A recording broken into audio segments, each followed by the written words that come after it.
Dans le psaume précédent, le psaume d'Asaph, l'Éternel nous a enseigné que nous sommes une vigne. Nous sommes le fruit de son dur labeur et nous sommes la moisson de Christ. Donc, lorsque Dieu parle de la vigne, il parle du peuple d'Israël. Aujourd'hui, il s'agit de toi et de moi. Bien des fois, lorsque nous regardons le comportement des personnes dans les assemblées ou les personnes qui sont dans la marche chrétienne ou qui sont en relation avec le Seigneur, nous constatons qu'elles se comportent plus souvent comme des mendiants. Tu vas voir quelqu'un qui gémit, qui pleure, comme pour attirer l'attention de l'Éternel, mais oubliant que tu es le plan de Dieu, tu es sa volonté, tu es l'œuvre merveilleuse pour laquelle il a donné son Fils unique. Arrêtons d'être des mendiants dans la présence de Dieu et découvrons notre identité. Tu ne peux pas être une vigne précieuse. Tu ne peux pas être un projet que quelqu'un chérit. Un peu comme un homme qui se lève pour bâtir une maison.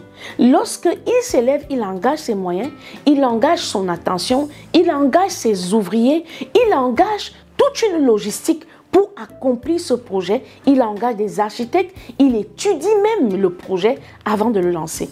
Donc, Dieu n'est pas surpris par ce que tu traverses.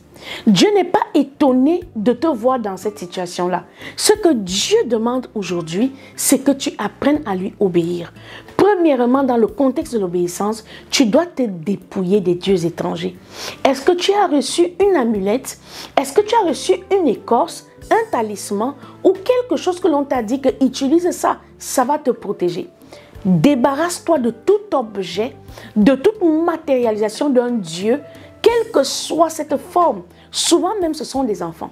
Il y a des personnes qui vont rater le royaume des cieux parce qu'ils sont tellement inquiets pour leurs enfants qu'ils n'arrivent pas à entendre de Dieu. Cela, c'est une forme d'idolâtrie. Il y a des gens qui vont rater le royaume des cieux parce qu'ils prennent leur travail comme leur Dieu. Ils n'ont pas le temps de prier, ils n'ont plus le temps d'aller à l'église parce que le travail a pris la place de Dieu dans leur cœur. Cela, c'est aussi une forme d'idolâtrie. L'idolâtrie aussi, c'est d'être accro à la nouvelle technologie. On est tellement plongé dans les réseaux sociaux, tellement plongé dans l'amour de la distraction, de l'information facile, que nous oublions notre temps de prière, nous oublions le temps de lecture de la parole de Dieu. C'est aussi cela une forme d'idolâtrie. Tu ne peux pas entendre quelqu'un avec qui tu ne passes pas du temps. Tu ne peux pas connaître la voix de celui que tu n'as pas eu l'habitude de répondre. Lorsque Dieu t'appelle et que tu ne lui réponds pas pour un moment de prière, pour un temps de lecture, tu ne sauras pas entendre quand il viendra te révéler les plans merveilleux pour ton mariage, merveilleux pour tes voyages, et ainsi de suite, extra.